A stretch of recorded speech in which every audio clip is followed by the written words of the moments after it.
Good morning. It is 15. In some places, it's 9 degrees here in Oklahoma. But in this location, it's 15 degrees. Thank you for being with me. Good morning, good morning. I'm going to continue with Chapter 2 from Ants Among Elephants, an Untouchable Family, and the Making of Modern India. Wiley Dog is eating, so he's ready to be read to. He's got his dog food popcorn. All right, I continue. Tela Prolu is a rich village dominated by the landlord caste of Reddies. Before the 1950s, in the eyes of the land-owning castes, education was worth nothing. An educated man was noble, but useless. Education was worth nothing. An educated man, was noble but useless. Guess I thought I need to read that twice. These castes measured a man's worth by how many acres of land he had, how many cows or buffaloes he kept, how high his cattle fodder pile was, how large a house he lived in, and whether he slept in a four-poster bed, and how much gold was hanging from his wife's appendages. As soon as the British left and power was transferred to the natives, the Reddies and the Kamas were swept up in enthusiasm for education. In the changing society, training in maths and science could prepare one's children to become doctors and engineers. And training in English could get them into the civil service. Until then, the exclusive domain of the Brahmins. After independence, government careers meant not only wealth from bribes, but prestige and political power for the caste as a whole, as well as for the individual.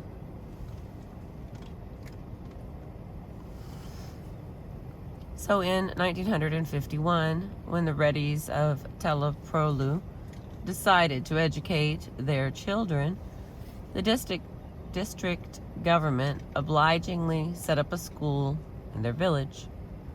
The school needed good teachers. Nothing less than the best would do for the landlord's children. But the best teachers then were untouchable Christians. Thanks to the work of missionaries in the coastal districts, untouchables were second only to Brahmins in education. So when the three new teachers arrived in Tela Prolu, a problem arose. Where should they live? The Tela Prolu Malapali, it's a colony for untouchables of the Malla caste. It was so far away from the school in the middle of the village that if the teachers lived there, they did not want to live. If the teachers lived there, they would be late to work every morning, and the teachers themselves did not want to live in the Malapali. As salaried people, they could afford to live more decently than other untouchables. But as untouchables, they were not allowed to rent a house inside the village.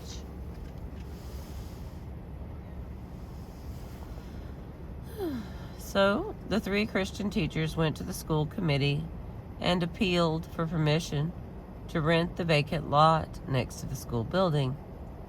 The committee, after discussing the matter with the Reddy elders, granted their request.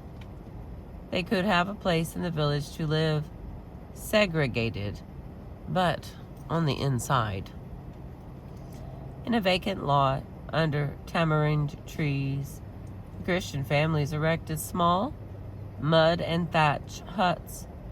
No one from the village gave them a hand, not even the Aparis, which is the digging caste, those whose own colony was right next to theirs. All right. When Prasanna Rao was posted to the new school district in Teleprolu. He decided to bring his children from Guadivida and naturally expected Marthama to join him there, but she refused to come. Marthama had become a bitter woman back when Prasanna Rao was looking for a piece of land. His plan was to buy the land near his own village and lease it to his brother, Nalayaya. Marthama wanted him to buy land near her own village instead and lease it to her son, Nathaniel. Marthama argued, "It was I who had to leave my job to raise your children. Send them to school when you ran away from home," she asked. "Did that Nalayala raise your children? Did any of your brothers come to take care of them?" For his part, Prasanna Rao, the mildest of men, never argued back. All the same, he wouldn't for a minute consider buying land in his in-laws' village. It was an outrageous suggestion. What kind of man buys land in his wife's village? In fact, he deeply resented his mother-in-law for the way she'd been raising his children.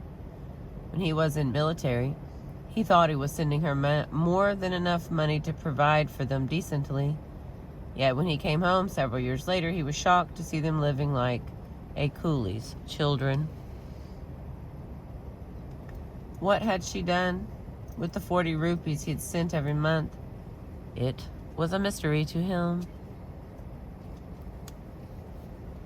If when he came to visit, he bought 30 kilos of rice to last 30 days, Marthama ran through them in 5 days. Prasanna Rao's interest was in his own children, while Marthama was interested in the well-being of all of her grandchildren. When she'd set up house in Guadivida for the purpose of educating Prasanna Rao's children, she brought along 2 of her son Nathaniel's sons, one of whom had been working as a semi-bonded laborer to help raise Prasanna Rao's children. From then on, at least 2 of Nathaniel's sons always lived in the house, fed and clothed and sent to school with the money Prasanna Rao provided. But what could Marthama do? How could she see her son's children live in slavery while sending her daughter's children to school and college? Her mother's heart would not allow it. To Prasanna Rao, Marthama had been raising his children in poverty. When she refused to join him in Teleprolu and went off to live with Nathaniel instead, thinking, "I will see how this Prasanna Rao will raise his children without me," Prasanna Rao let her go, thinking, "I will show this Marthama that I can very well raise my children on my own." He brought the 2 children to Teleprolu. The Christians' huts were tiny. Prasanna Rao was a 6-foot man. The roof of the hut he built was a good foot lower than he was tall. To enter the hut, he had to bend himself double. In that cramped space, which barely accommodated his body, he lived with his 2 younger children. Every morning he woke up before they did and lit the hearth and made coffee. With a cup of coffee in each hand, he woke up Papa and Carrie. As they drank the coffee and got ready, he would make rice and curry to eat when they returned for lunch. The Adara Badara, which is in a rush, they would all run off to school. Prasanna Rao was then in his 30s. He always dressed nearly in a full-sleeved shirt, tucked into pleated trousers and secured with a nice belt. With his handsome features, groomed hair, and courteous demeanor, he was a special sight for the villagers. When they saw him in the street, they stopped and gaped. "Abo, Masteru, very handsome. What dignity!" In school, he was instantly popular with his students. His reputation as an excellent teacher soon spread throughout the village. The Reddys had land and wealth and power, but no education, even for those who could read and write. English was hopelessly beyond them. How could they help their children with their homework? They all wanted Prasanna Rao to give their children private tutoring. He seized the opportunity with both hands. Students would come to his house after school.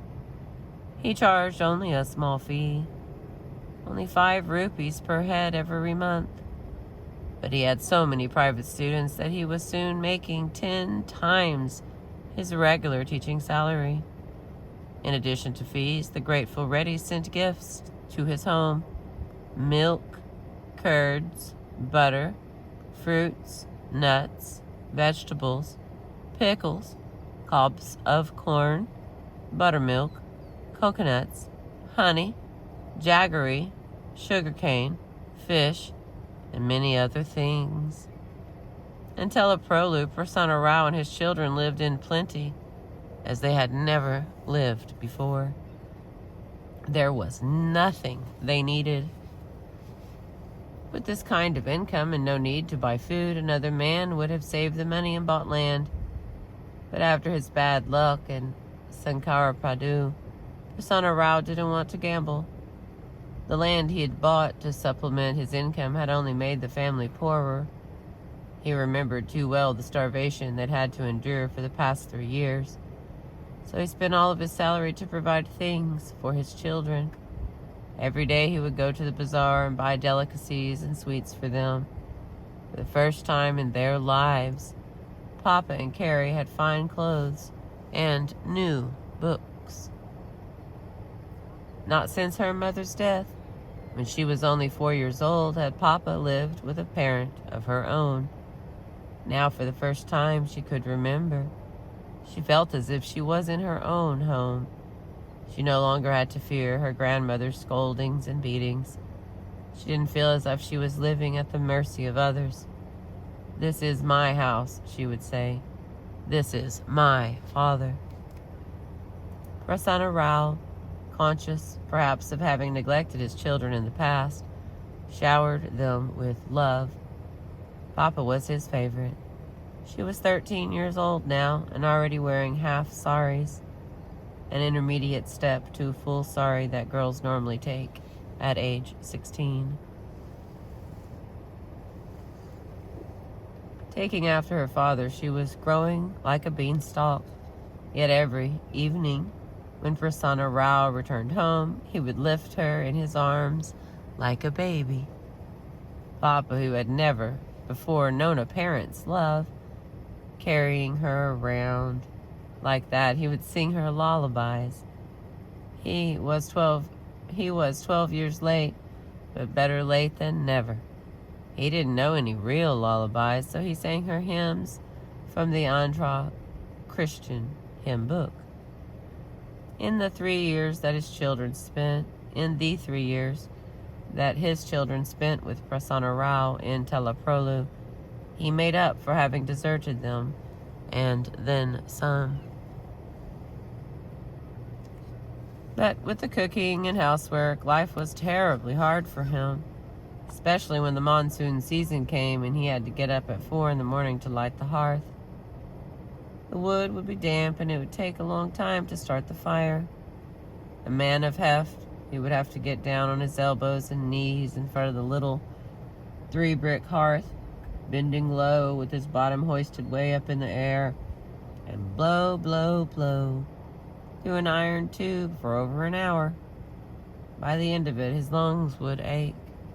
He had to walk a quarter mile to draw water since he wasn't allowed to touch the nearby cast well. He carried it back in heavy iron buckets. He would take 1 bucket in each hand and make a dozen trips back and forth from the well.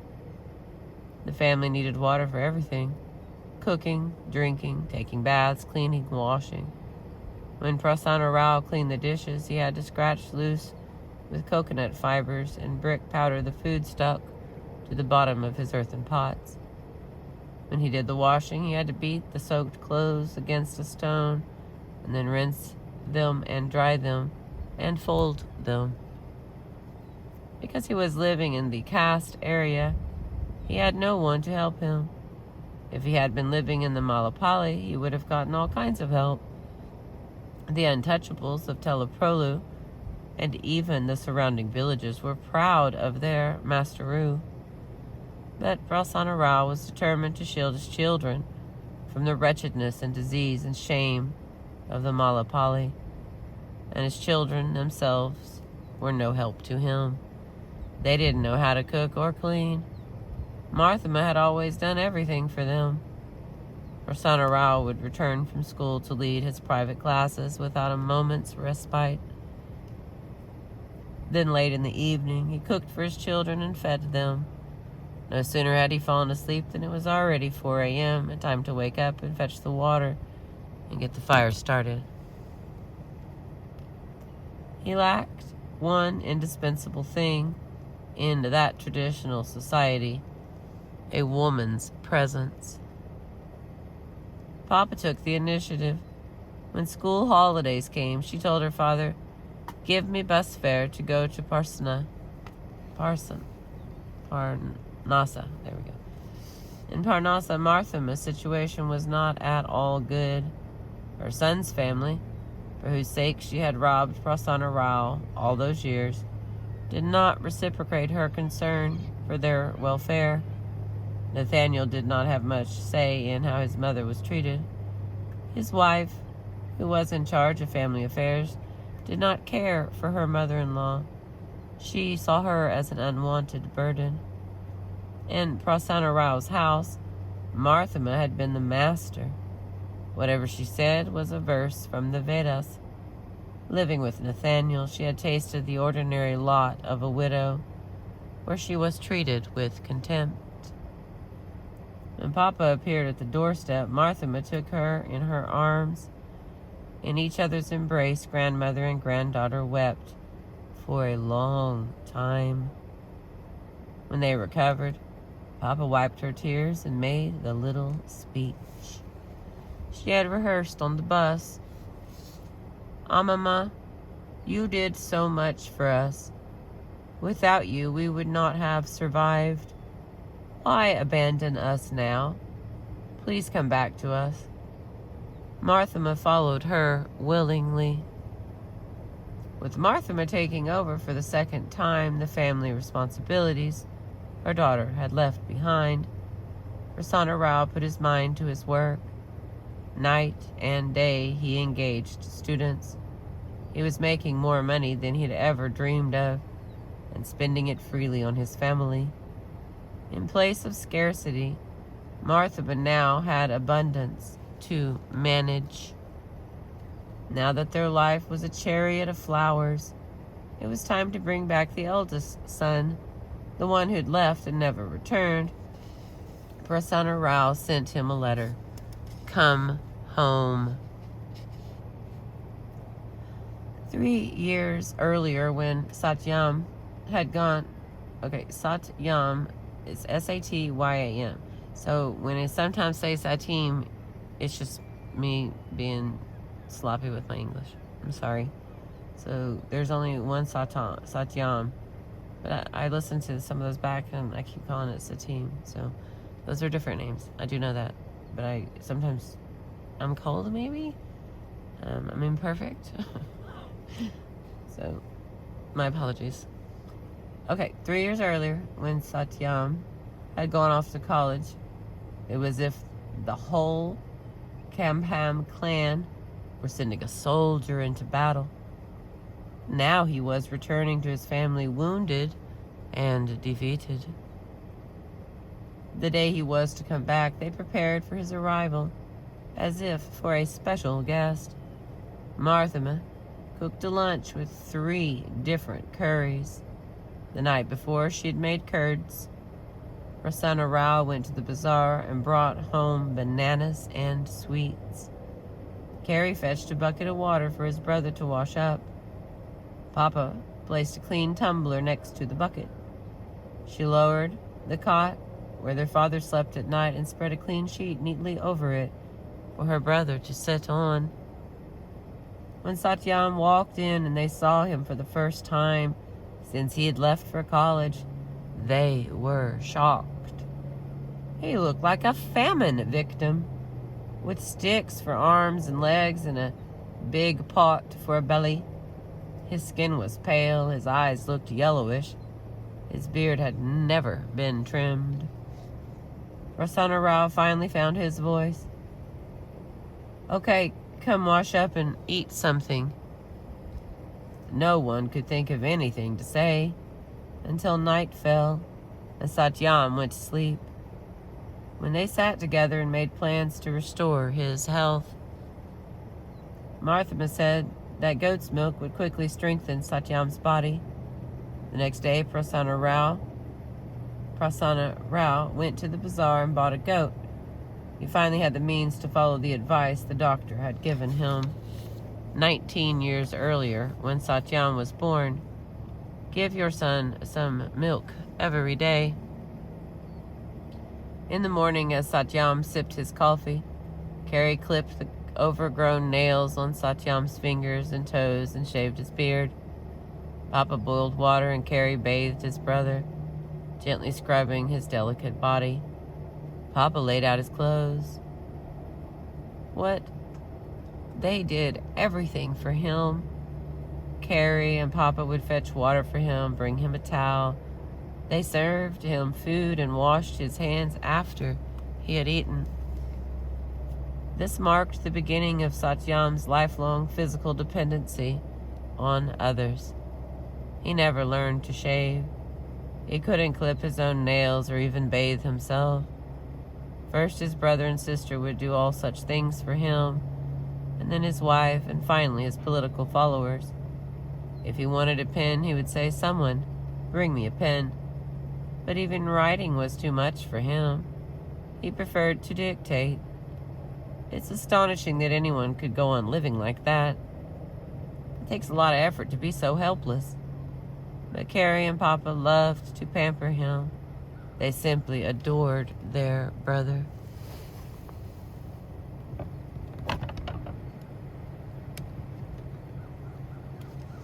Oops, knocked it loose.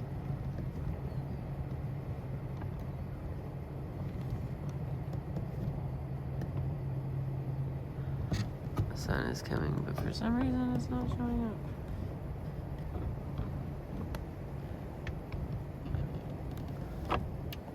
Everything is so cold. Again, my apologies for anyone I'm making sick right now. Everything is so cold and disagreeable. There we go. The sun is up. I do not know why I cannot get it.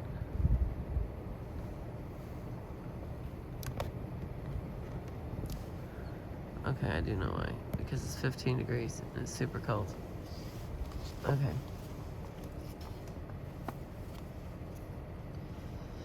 They simply adored their brother.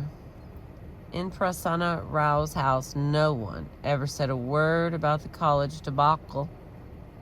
Prasanna Rao didn't ask his son when or if he planned to retake his exams. After a few weeks under the family's care, Satyam's health was nearly restored. Since his father had more private students than he could handle, Satyam offered to help. Prasanna Rao was by then known all over the Taluka, the district subdivision. Parents from other villages would send their sons and daughters to Teleprolu for tutoring. Some had to walk 5 to 10 miles. Others came on bicycle. Prasanna Rao assigned his students an Ampapuram, a nearby village, to Satyam. He would ride his bike and get there early in the morning. He'd finish class by 9:30 a.m. Then he would race back to Teleprolu and wait outside the library for the doors to open at 10. Teleprolu was known as a great communist center, and the Vimana Vimana Library was its beacon. The local communist leaders had stocked it with Telugu literature and all the writings of Marx and Lenin that had been translated into Telugu. Hang on.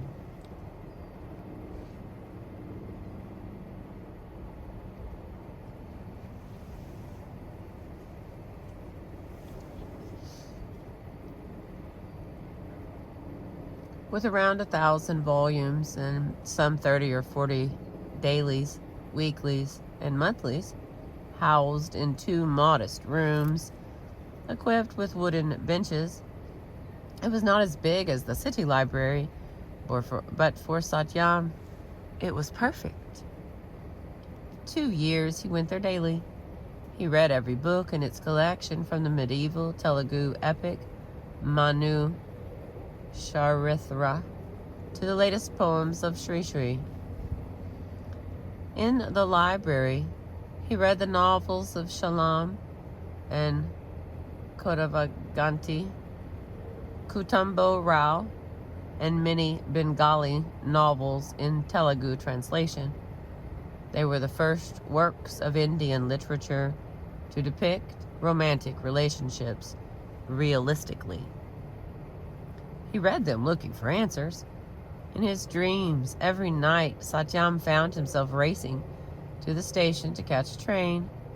As he stood there panting, he would see the back of the train already pulling out. Every morning as he woke up gasping, his first thought was of Flora. He wondered if he'd done this instead of that, would she have come to him? When the library closed, Satyam would go home and lie in the corner with a book in his hand, or he would read sitting on the banks of the Eluru Canal, or stretched out on the little bridge that went over it. He read up in the branches of a pipal tree. He read as he wandered through a mango grove. When his eyes got tired from reading, he would lie on his belly in the grass and watch a herd of goats swimming across the river to the other side, where there was no more grass to eat. One day, just like that, a poem came into his head.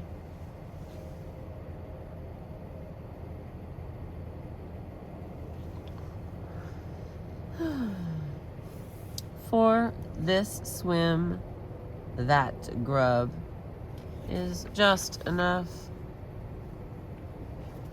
At the riverside, he would listen to the songs of the canoemen and canoe women as they pulled themselves across. Here's some more of his poetry. Your mother and my mother, they went to Karampudi. Come and pound the spice, O Lamdi Ramdasa. My series turned all yellow, the yellow of new motherhood. Where do we hide the baby, O Lambadi Ramdasa? Let's drink the wine of Sethampita. Let's climb into a canoe. Let's elope to a faraway town, O Lambadi Ramdasa.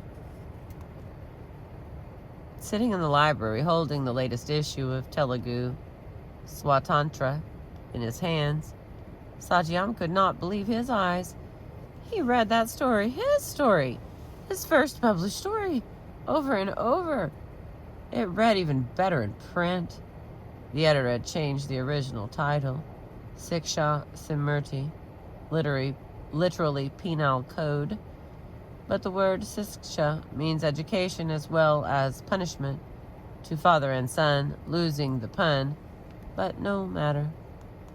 In the story, a young man, the son of a village teacher, wants to go to college. His poor father doesn't have the money to send him.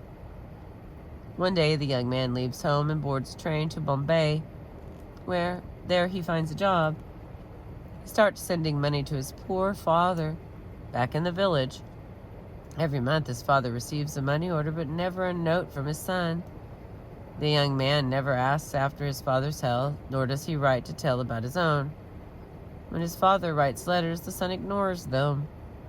Finally, the old man boards a train to Bombay, holding a scrap of paper on which he's written out the from address that appears on the money orders. With great difficulty, he finds the office where his son is employed. He sends word to his son and takes a seat to wait. At last his son comes out, but his son will not speak to him. Not one word. The old man understands it as a matter of crime and punishment. His son is penalizing him for having failed to fund his education. Father goes home and lies down on his cot to die, muttering, "I can punish you too, son." The publication of Father and Son resolved for Satyam whatever resentment he'd felt towards his father for not sending money while he was away at college. It worked like a medicine to heal the wounds left by the hardships he had faced. At AC College, Hanumaya had whetted Satyam's intellectual curiosity. In Teleprolu, Satyam set out to learn directly through his own study from Marx, Engels, and all those great men. He also read India Today, a political history of India under colonial rule, written by R. Plummy Dutt, a British communist of Indian origin. Satyam was not going to be an ordinary party member who followed what the leaders said. He was intent on becoming a theoretician. Kadamanchi Ramalinga Reddy, a well-known poet and social reformer, wrote a book called Analysis of the Philosophy of Poetry, in which he makes fun of the style and content of traditional Telugu literature. Satyam wrote an essay criticizing this book, which he titled Analysis of the Analysis of the Philosophy of Poetry. He pointed out that Mr. Reddy had merely attacked the form of classic Telugu literature without recognizing that its character arose from the feudal society that produced it. This work of Satyam never saw publication. It was rejected by Telugu Swatantra, the journal that had printed his short story. Telugu Swatantra founder, a man known as Gora, was an anti-Marxist social reformer like Katamanchi himself. Oh, undaunted, Satyam wrote another article a few days later and sent it off to a magazine called Shanti, which means peace, where it appeared in the next issue. Based on a report on the economic condition of the West that Satyam had read in an English language version of a magazine from the Soviet Union called New Times. Satyam's article predicted there would soon be a global depression, and as a result of this crisis, a third world war. A few years later, he came to recognize, as he saw it, the faulty understanding of Marxism that had led him to this wrong conclusion. At the age of 20, Satyam had already written several of his best-known poems inspired by the rhythm and imagery of Sri Sri's verse, as well as the verbal grandeur of the reactionary Brahmin writer Viswathna Satyanarayana. A poem of Satyam's called My Penance was published in Vislavlaranda, the organ of the Andhra Communist Party.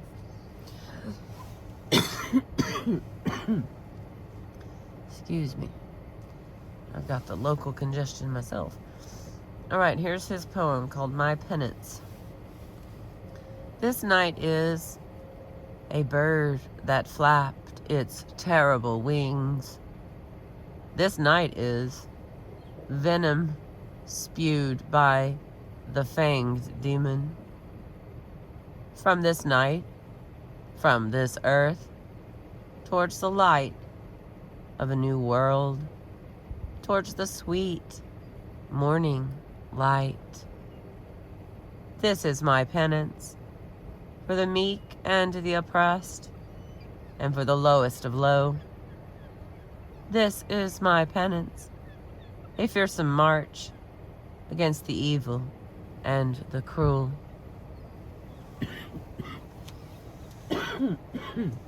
Hang on, I'm gonna drink.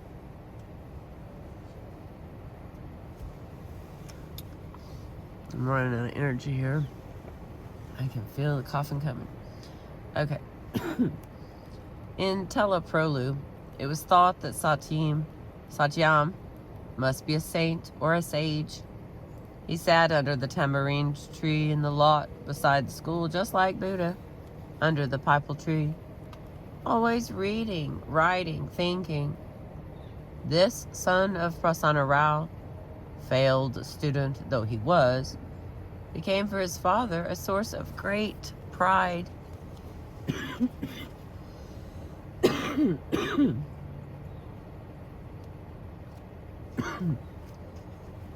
I'm gonna have to stop there. I can hear it. Let's see, what do we have left here? 9. We have 20 pages left. Maybe if I take a break, I can come back and read some more. But rather than having everyone hear me cough, I appreciate you. Thank you for catching another sunrise with me. Here's what we're reading. Or we as in Crystal and that mouse in her pocket. I appreciate you.